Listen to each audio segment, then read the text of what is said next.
Good evening, viewers. This is DRM News with a breaking story that could signal a turning point in the Russia-Ukraine conflict. In a stunning development, President Donald Trump has just announced the successful completion of a massive prisoner swap between Russia and Ukraine, the largest of its kind in this 3-year war. And now Russian Foreign Minister Sergei Lavrov has dropped a bombshell, revealing that a peace memorandum between the two nations is at an advanced stage. But he's also thrown shade at proposed Vatican talks, calling them not an elegant solution. Stay with us as we unpack this dramatic moment and what it means for the future of this devastating conflict. After months of stalemate, Russia and Ukraine have pulled off a rare moment of cooperation. The prisoner swap, finalised during direct talks in Istanbul earlier this month, is a game-changer.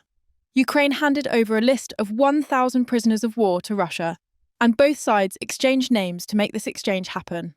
While the exact number of those released and their identities remain under wraps, a senior Ukrainian official confirmed this morning that the swap is still in motion, with families on both sides anxiously awaiting reunions. This isn't just about numbers, it's about hope. For soldiers and civilians caught in the crossfire, this could mean a chance to go home. The deal was struck during the first face-to-face talks between Russia and Ukraine since Moscow's invasion in 2022, held in neutral Turkey. No ceasefire was reached, but this swap is a beacon of possibility in a war that's left millions displaced and countless lives lost. Now, here's where things get even more intriguing. Russian Foreign Minister Sergei Lavrov, speaking earlier today, revealed that work on a memorandum of understanding with Ukraine is at an advanced stage. That's right, folks. A potential framework for peace could be closer than we thought. Lavrov's comments suggest that behind-the-scenes negotiations are gaining traction, even as fighting continues on the front lines. But he didn't stop there.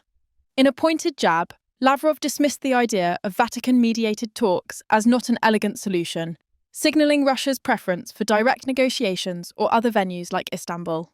What does this memorandum mean? We don't have the details yet, but it could outline steps toward a ceasefire or even a broader peace deal. The fact that Lavrov is talking about progress is a big deal, but his skepticism about the Vatican's role hints at the delicate dance of diplomacy still at play. Let's talk about the key players. President Donald Trump has been front and centre, taking credit for pushing Russia and Ukraine to the table. In a fiery post on Truth Social, Trump called the prisoner swap a huge win and teased that it could lead to something big. His recent 2-hour call with Russian President Vladimir Putin on May 19, 2025, and meetings with European leaders show he's doubling down on his campaign promise to end this war. Ukrainian President Volodymyr Zelensky, meanwhile, has been relentless in advocating for his people. He confirmed Ukraine received Russia's prisoner list and has pushed for a ceasefire, accusing Moscow of dragging its feet to prolong the conflict. Turkey's role as a neutral mediator in Istanbul has been crucial, providing a space for both sides to negotiate without the shadow of NATO or Western pressure. European leaders, like German Chancellor Friedrich Merz and EU Foreign Policy Chief Kaja Kallas, are also in the mix, backing diplomacy while urging tougher sanctions on Russia. But Lavrov's dismissal of the Vatican as a mediator suggests not everyone agrees on the path forward. This prisoner swap isn't just a headline. It's a lifeline for families and a potential stepping stone to peace. The fact that Russia and Ukraine, locked in a bitter war, could agree on something this significant shows that diplomacy isn't dead. Trump's optimism, paired with Lavrov's comments about a peace memorandum, raises the stakes. Could this be the start of a bigger breakthrough, or is it a fleeting moment in a conflict with no end in sight? The road ahead is rocky. Russia's demands for Ukrainian territorial concessions clash with Zelensky's unwavering stance on sovereignty.